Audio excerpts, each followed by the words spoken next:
Hindi lang siya basta prinsesa, kundi isang babae na dumaan sa napakaraming pagsubok.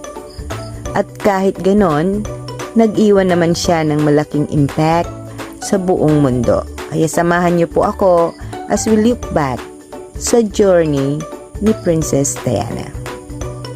Nasa chapter 1 tayo. I called it The Lonely Child. Diana Frances Spencer was born noong July 1, 1961. Lumaki siya sa Park House, malapit sa royal family, pero hindi ibig sabihin nun masaya ang kanyang childhood.